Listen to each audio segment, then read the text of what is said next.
अस्सलाम वालेकुम, नमस्कार दोस्तों, मैं सनम फरनीस, आप देख रहे हैं Maharashtra today news. Maharashtra today news में आप सभी का स्वागत है।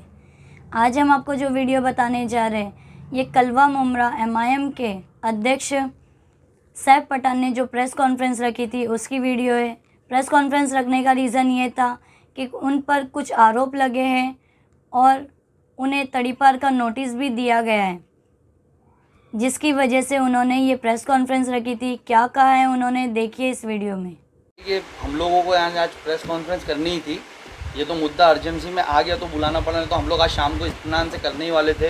मैं आपको बताऊं कि आपको पता होगा कि पिछले कुछ साल से कब्रिस्तान का एक इशू गरमाया हुआ था हमारे शहर में। उसके रिलेटेड यानी यहाँ हम कब्रिस्तान यानी कुछ मुमरा वालों के लिए पास हुआ था, लोग लेने राज़ी नहीं थे। फिर कैसा कौसा कब्रिस्तान बंद हुआ, उसके बाद अमृत नगर कब्रिस्तान आज बंद है, तो उसके रिलेटेड हम लोगों ने लेटर दिए थे। हमने वक्फ बोर्ड को भी लेटर दिया और दोनों कब्रिस्तान कमेटी को भी लेटर दिया है। कौसा जामा मस्जिद के ट्रस्टियों को हमने लेटर दिया है। उसमें हमने लिखा है कि आपने 9/2/2019 से कब्रिस्तान बंद रखा है, ऑलमोस्ट 20 मंथ्स हो चुके हैं, और आपने बंद करते टाइम ये बताया था कि मेंटेनेंस के लिए बंद किया जा रहा है, और आज तक मुझे हम लोगों के पास जो जानकारी है तो अंदर कुछ मेंटेनेंस का खास काम हुआ नहीं है। और उसी दिन सेम डे जो कब्रिस्तान के विरोध में पूरा मुमरा था, वो कब्रिस्तान वहाँ बंद करके वहाँ पर TMC ने नोटिस लगाया कि जिसको भी तफ्दीन करना है वो अंदर जाए। तो एक तरह का ये लोगों को मजबूर किया गया MMLE कब्रिस्तान पे। तो उसके रिलेटेड हमने दिया है उनको कि अब वो 20 मंथ से ज़्यादा हो चुके, आप वो कब्रिस्तान चालू करो। अमृत नगर कब्रिस्तान था 3.5 महीने से बंद है, ठीक है। कोरोना के पीरियड में वहाँ पर तफ्दीन ज़्यादा हो गई थी, यानी कुछ डेथ रेशियो बढ़ चुके थे, जिस वजह से प्रॉब्लम्स आई। लेकिन एज अ रेगुलर अब जो पहले 2 साल पहले जो तफ्दीन पहले की गई होगी वहाँ से शुरू किया जा सकता है। अंडर मेंटेनेंस रखते हुए पहले भी कब्रिस्तान शुरू रहा है, कोई इशू नहीं रहा है। तो वहाँ लेटर दिया है, और हमने एक कंप्लेंट का letter Waqf board, CM, minority commission, collector office उनको भी दिया है। ये दोनों को लेटर देने के बाद हमने वक्फ बोर्ड को भी लेटर दिया है कि जो कौसा जामा मस्जिद ट्रस्ट ने जो कब्रिस्तान बंद किया था, वो उनको राइट्स नहीं था बंद करने का। इतने टाइम के लिए कोई कब्रिस्तान बंद नहीं हो सकता, उन लोगों ने अपनी मनमानी के तहत बंद किया हुआ है। और आज कोई VIP सोर्सेज से अगर जाता है तो तफ्दीन वहाँ ली जाती है। नॉर्मल इंसान आज भी परेशान है, हमको काफ़ी कॉल्स आते हैं, या मैं समझता हूँ आप लोगों को भी आते होंगे, जितने भी यहाँ पर सामाजिक या जितने भी लोग एक्टिव है उनको कॉल आ रहा है कि भाई हमारे घर वालों को हम दफनाना नहीं चाहते, लेकिन एक तरीके से वो मजबूर है। तो उसके लिए हमने दिया है कि आप कुछ वक्फ बोर्ड ऐसा डायरेक्शन दे और इन लोगों पर कंप्लेंट FIR लॉन्च हो। तो उसके मौजू पर हमको एक करना था। और दूसरा कि जैसा आपको पता होगा कि अभी MIM से मुझे सदर बनाया गया है। मेरे सदर बनते साथ ही यानी काफ़ी यानी मुझे परेशान किया जा रहा है। अभी कल की बात है कि कल मुझे एक नोटिस आया है ACP ऑफिस से, और वो नोटिस में मुझसे जवाब मांगा, और वो नोटिस तड़ीपारी का नोटिस है। तो मैं तो आप लोग जानते हो कि मैं हमेशा सोशल वर्क के लिए आगे आता हूँ, हॉकर्स के लिए कभी आगे आता हूँ, कभी कब्रिस्तान के लिए आता हूँ, कभी टोरेंट के खिलाफ आता हूँ। हम हमारी पार्टी को लेकर के हमेशा जहाँ लोग परेशान हैं वहाँ आगे आते। हम कोई गुंडे तो है ही नहीं। अब मुझ पे जो केसेस बने, जो उसमें 2 केस मुझ पे बताए गए, एक एट्रोसिटी एक्ट को लेकर के मुझ पे केस बताया गया, वो उससे भी सब लोग वाकिफ़ है। उसमें मुझ पे 353 एक्ट लगाया गया था, जबकि मैंने उसका पूरा अहवाल दिया है कि वो एक पार्टी का फंक्शन था, वो गवर्नमेंट फंक्शन नहीं था, तब भी मुझ पर 353 एक्ट लगाया गया। उसके बाद अभी लॉकडाउन पीरियड में मुझे एज अ वॉलंटियर खुद उतारा गया था पुलिस डिपार्टमेंट की तरफ से। मेरे पास उसके कार्ड्स है वॉलंटियर के।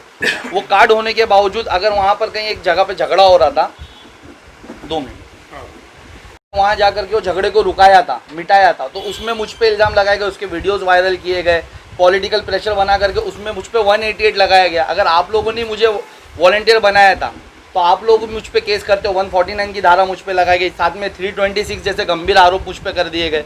तो वो सबको लेके आज मुझे एक नोटिस दिया गया, और उसमें क्या पता किस किस की स्टेटमेंट है कि मैं हफ्ता वसूली करता हूँ, मैं ये करता हूँ। तो उसके संदर्भ में यानी आप लोगों को प्रेस कॉन्फ्रेंस रखी गई है कि ये आप लोगों को बताया जाए कि ये मुझ पे प्रेशर बनाने का काम किया जा रहा है। मुझे यानी जब से मैं प्रेसिडेंट बना हो या उससे पहले भी मुझ पे आप लोगों को पता है कि एट्रोसिटी एक्ट कैसे लगे, वहाँ पर आपको पता है कोई वारदात नहीं थी। उसको मैंने कोर्ट में चैलेंज किया है वो केस को, और कॉशिंग किया है। अभी मुझे जब ACP ऑफिस से नोटिस आया तो मैंने जामीन ली थी 326 के लिए, 143, 149, 323, 506 के लिए। अब मुझे नोटिस में 354 बढ़ा करके दिया गया है। मेरे जामीन लिए तक ये एक्ट नहीं था 354B। मॉलेस्टेशन छेड़खानी का केस है। तो वो तो आज तो सुना ही नहीं कि सैफ पठान ने किसी को छेड़ा है। बस जैसा आप बता रहे भाई वैसे ही है। अब जो केस सुनिए ना कोर्ट में नहीं है, इन लोगों ने मुझे लगा करके दे दिया और मुझे पूरा कॉन्फिडेंस है कि पॉलिटिकल प्रेशर के अंडर ये मेरी एफआईआर पे भी अभी चढ़ा गया होगा। नहीं तो 354 के ताल्लुक से आपने पुलिस से बात की, टाइपोग्राफिकल एरर तो नहीं है कहीं कुछ, मतलब गलती से तो उन्होंने दर्ज नहीं किया है? नहीं, इसके लिए मैंने बात नहीं की, मैं पहले आप लोगों के पास ही आ रहा हूँ। मुझे लेकिन मुझे पता है कि ये हो सकता है कि देखो जैसे 326 188 मुझ पे लग गया। आप लोगों को पता है कि जब एट्रोसिटी एक्ट लगने से पहले जब मैं वहाँ सवाल करने गया था टीएमसी कमिश्नर और हमारे माननीय मंत्री साहब से, तो उस वक्त मुझे वहाँ से लेकर आया गया था। काफ़ी प्रेस रिपोर्टर ने उसको कवर किया था, वो न्यूज़ें भी बनी थी आपके माध्यम से, लोगों को बताया गया था। उसके 2 दिन बाद मुझ पर एट्रोसिटी एक्ट लगा था। तो उसी तरीके से जब ये सब एक्ट झूठ लग रहे तो ये भी कहीं ना कहीं पॉलिटिकल प्रेशर में बना होगा। तो मतलब ये नोटिस जो है ये कब मिली आपको? ये नोटिस मुझे कल ईद मिलादुन नबी के दिन, बहुत ही अफसोस की बात है कि कल ईद मिलादुन नबी था और इतना है ना हमारे लिए खुशी का दिन, इतना बड़ा दिन था हमारे लिए, और उसमें मुझे आ करके मेरे ऑफिस पे नोटिस दिया गया और इसका जवाब मुझसे मांगा गया। अच्छा, नोटिस की डेट इसमें ऐसी दर्शा रही है कि मुझे 27 तारीख तक इसका जवाब देना है, 27 अक्टूबर तक, और मुझे नोटिस मिला 30 अक्टूबर को दोपहर में 2 बजे। तो मैं इसका इंशाल्लाह ताला मेरे अभी यानी वकील से कंसल्ट हुई, हम लोग जवाब रेडी कर रहे हैं। एक 7 से 8 दिन के अंदर हम लोग इसका जवाब देंगे और मैं बाकी इसके खिलाफ कोर्ट में भी जाने वाला हूँ, ये नोटिसों के खिलाफ। और जो मुझ पर केस लगे, आरोप लगे, ऑलरेडी एक का कॉश हो चुका है। और जो लॉकडाउन में लगा है तो मैं सोच रहा था लॉकडाउन थोड़ा ओपन खुलेगा, कोर्ट जब रेगुलर ओपन होंगे तब जाऊँगा, लेकिन अभी हम लोग तत्काल ही यानी इसके खिलाफ भी कॉशिंग करने वाले।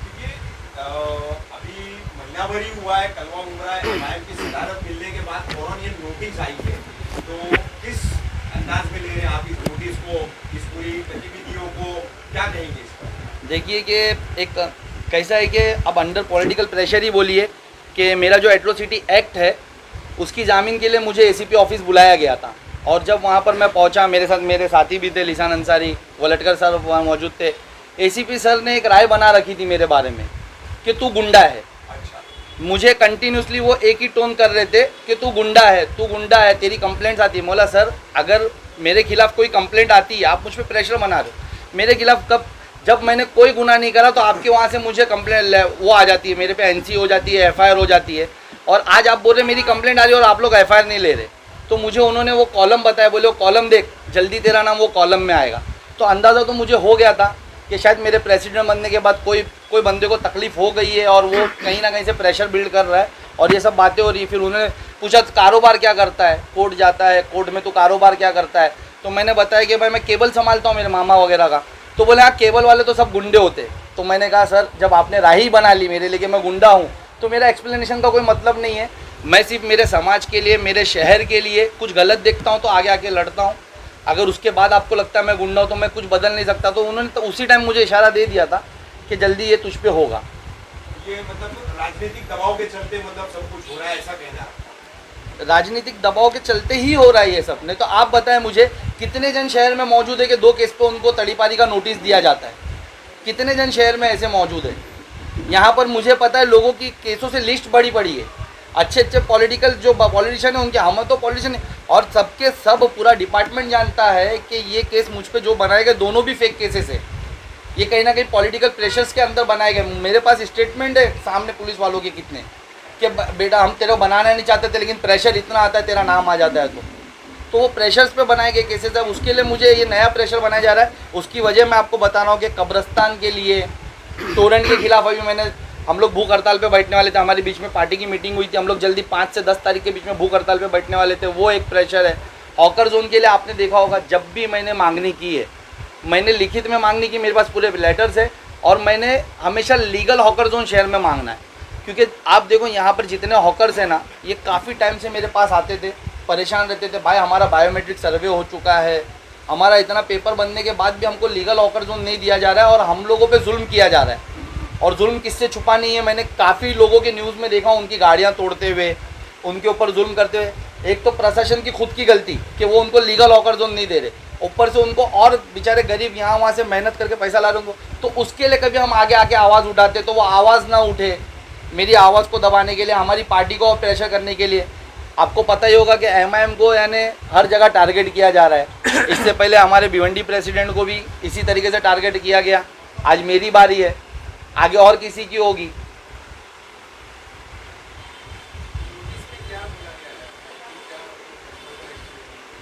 नोटिस में मुझे ये बोला गया है कि मैं कोई काम धंधा नहीं करता हूँ, मैं MIM के नाम पर लोगों को परेशान करता हूँ, धाक बनाता हूँ, धमकी देता हूँ और शायद उसी से मेरा घर चलता है, ऐसा उन्होंने बताया है।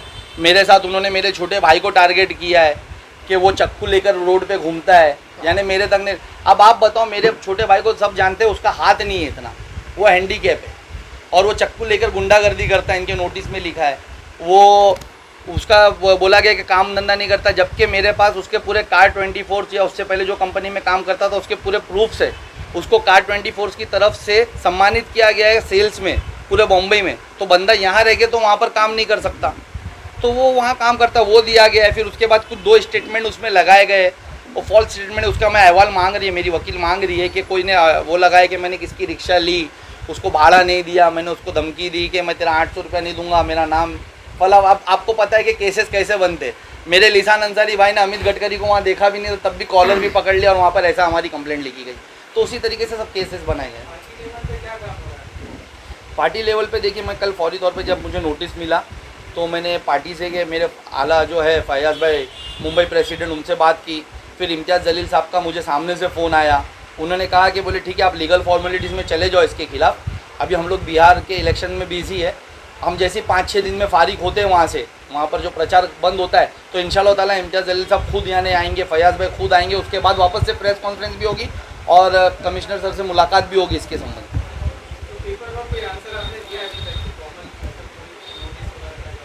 नहीं, नोटिस का जवाब का टाइम मैं आपको बताया ना, पहले निकलने के बाद मुझे नोटिस दिया गया, मेरी रिसीविंग लेट है, तो इंशाल्लाह ताला मैं 7 से 8 दिन के अंदर उनको जो भी जवाब है इसका वो दूंगा।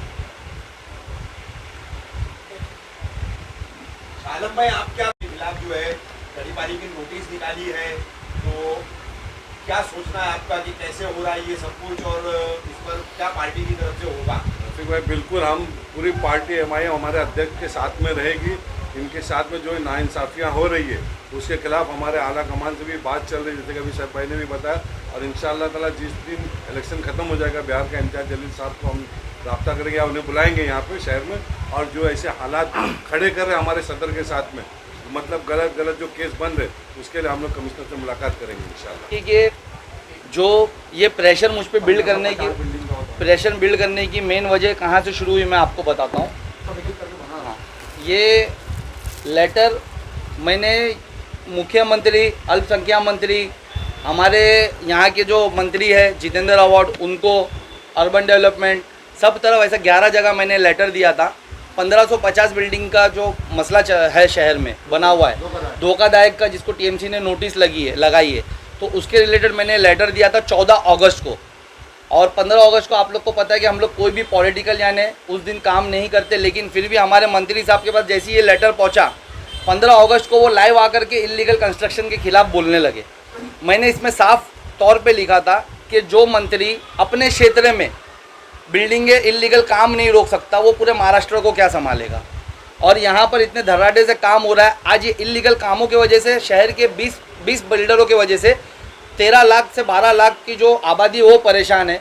5 साल में उनकी बिल्डिंगों को गरीब यहाँ वहाँ से पैसा करके घर खरीदते, 5 साल में धोखाधड़क नोटिस लगा दिया जाता है और 2-3 साल में उसको खाली करके तोड़ने का काम TMC करती। तो इसमें मैंने काफ़ी मांगे की थी कि TMC की तरफ से हमारे लोगों को स्पेशल फंड मिले, जो रिपेयर नहीं कर पा रहे उनको रिपेयरिंग का फंड मिले, जो अधिकारी के रहते यहाँ पर काम हो रहे उस पर केस हो। तो इसके बाद से ही मुझ पर प्रेशर बनाने का काम शुरू हो गया।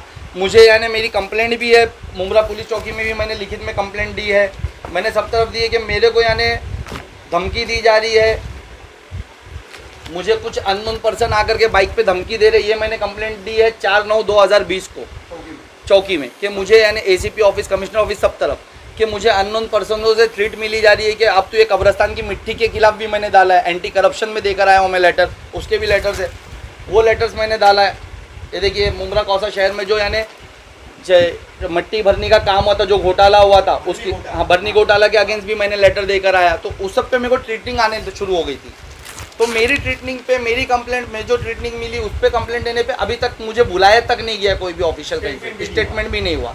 और पता नहीं किन के स्टेटमेंट पे मुझे तड़ीपार का नोटिस दिया जा रहा है। यानी हमारी जान अगर शहर के लिए लड़ते हुए चली जाए तो इनको कोई फ़र्क नहीं है।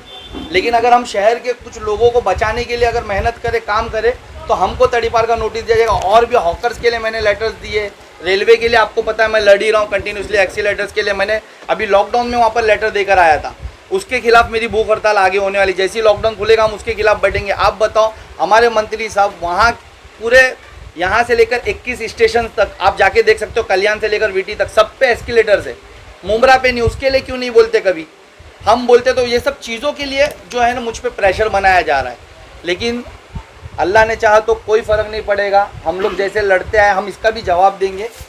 और आगे यानी जो भी कानूनी कार्रवाई है, मुझे कानून पे पूरा भरोसा है। देखो ये नोटिस निकलना, मुझ पे केसेस बनना, यहाँ काफ़ी लोगों पे बनते, ये पार्ट ऑफ फॉर्मेलिटीज़ है यहाँ के लिए। अंडर प्रेशर पुलिस करती है और हमको कानून पे पूरा भरोसा है देश के, हमको न्यायालय पे पूरा भरोसा है। हम वहाँ से इसके जो भी इसका हमारा रहेगा, अगर हम गिल्टी रहेंगे तो हमको सज़ा मिलेगी या हम क्लीन करके इसको कॉश करके आएंगे। यानी आपका कहना ये है कि पिछले 2-3 महीने से शहर के मुद्दों पर आपका जो पत्र विवाद चल रहा है और उसमें आपने सत्ताधारी पार्टी विद्यमान जो वर्तमान मंत्री हैं जितेंद्र आवाज, इनके ऊपर कहीं ना कहीं आरोप लगाए, उसके बाद ये सारी प्रतिशोधात्मक कार्रवाई आपके खिलाफ शुरू की। देखिए कि मैंने सिर्फ उन पे आरोप नहीं लगाए, मैंने यहाँ के चीज़ों के लिए, काम के लिए जवाब मांगा है। अब वो जवाब दे तो वही है, अगर वो हर चीज़ का आके श्रेय लेते हैं तो अगर मट्टी घोटाला हुआ है तो वही जवाब दे, क्योंकि उन्होंने कभी मट्टी उठा के गुजरात की मट्टी बताई थी, सफ़ेद झूठ बोला था उन्होंने, वीडियो के जरिए मैंने बताया है, तो जवाब भी वही देंगे मिट्टी का। और इसके साथ साथ एक मेन प्रेशर और क्या बनाया गया कि मैंने यहाँ पर क्या ये अपना शमीम खान जो है उनकी एक साइट चालू है पीछे MM वैली के पीछे, तो हम लोगों को यानी आपने देखा होगा ये बारिश में अगर आधा घंटा बारिश होती थी तो रशीद कंपाउंड, कौसा गांव, ये सब तरफ पानी भर जाता था।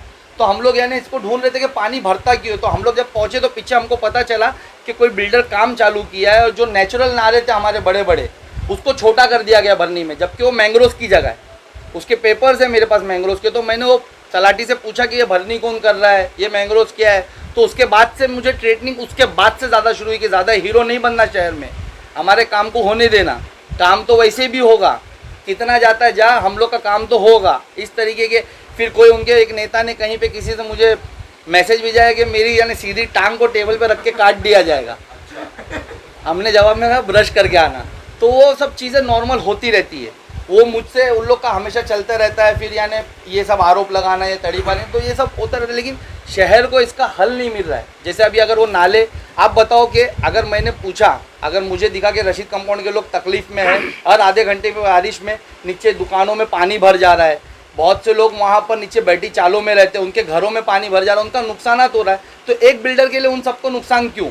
तो तलाटी से मैंने उसका पत्र व्यवहार किया, तलाटी से मैंने उससे वो डिटेल्स मांगी कि ये मैंग्रोव्स की जगह को पहले मैंग्रोव्स कटिंग करके भरनी भरा जा रहा है, तो आप लोग क्या कर रहे हो, मुझे इसका जवाब दो। मैंने उसके पूरी डिटेल्स मांगी है, जितने फेरफार उस पर हुए सब डिटेल्स मांगी है मैंने, ये पिछले 1.5 महीने से चल रहा है। फिर एक था, एक किसी उनके ही पार्टी के किसी एक मेरे चाहने वाले ने, जिसने मुझे ऑडियो क्लिप पहुँचाया था, उसने मुझसे कहा कि जो अपने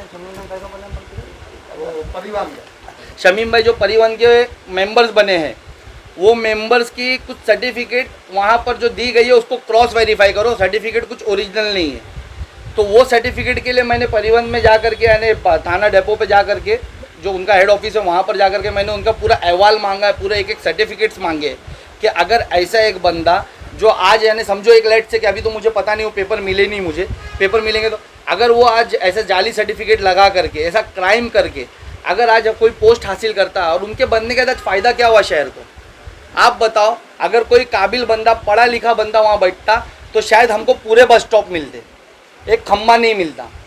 आज वो इस तरीके के लोगों को बिठाए जा रहे हैं जिनको समझता नहीं। उनके बनने के बाद एक जन भी बताओ कि लॉकडाउन में एक भी बस अंदर आई, आज भी हमारे लोगों को वहाँ पर खड़े रह करके लाइन में खड़े रहकर बसेस पकड़नी पड़ती है रेती बंदर के सर्कल पे। तो ये सब चीज़ें जब काबिल नहीं है, इनको पोस्ट लेने के लिए जाली सर्टिफिकेट्स वहाँ पर सबमिट की गई है, ये सब जब मैंने चीज़ें खोदना शुरू की, मैंने लीगल चीज़ें यानी उनसे मांगना शुरू करी, चाहे TMC ऑफिस में मैंने स्कूलों की पूरी डिटेल्स मांगी है कि कितने हमारे शहर में स्कूल से, आज स्कूल माफिया जो चल रहा है शहर में, जो फीस माफिया चल रहा है, उसके खिलाफ क्या अगर आज हमारे को गवर्नमेंट स्कूल से अच्छी बिल जाए हमारे शहर में, तो वो कितनी कहाँ पास हुई है, उसका जवाब अभी मुझे परसों आया है। तो इस तरीके से मुझे जवाबाबाद आने शुरू हुए, शायद कहीं कुछ कहीं पे यानी प्रेशर बिल्ड होना शुरू हुआ कोई मंत्री पे या किसी पे, तो उसके चलते ये सब हो रहा है मेरे साथ। शासन प्रशासन आपकी बातों को जो आप लिख के शहर की समस्या देखते हैं उस पर काम क्यों नहीं करता, उस पर एक्शन क्यों नहीं लेता? देखिए कुछ चीज़ों पे काम होते हैं, लेकिन कुछ चीज़ें ऐसी होती है कि शायद उनके भी अंडर में नहीं, वो प्रेशर में रहते हैं। यहाँ के जो लोग यानी हर चीज़ का श्रेय लेते हैं वो उनको रुका के रखते हैं, इसके लिए काम नहीं हो रहा है। बाकी मैं तो अपना काम करता रहूँगा। मेरे पास देखो, हम लोग अभी सिस्टम में नहीं है, हम बाहर से अपोजिशन में ही सवाल जवाब कर सकते हैं और उनको बता सकते हैं गलत हो रहा है। हम उनको ऑर्डर नहीं दे सकते, जो ऑर्डर दे सकते वो इतने नाकारा है कि उनसे उम्मीद भी नहीं कर सकता शहर के काम हो। इसकी वजह से आज काम नहीं हो रहा। मैं सनम फडनीस आपसे विदा लेती हूँ। जल्द मिलते हैं अगली नई खबर के साथ। तब तक के लिए बने रहिए मास्टर टुडे न्यूज़ चैनल पर।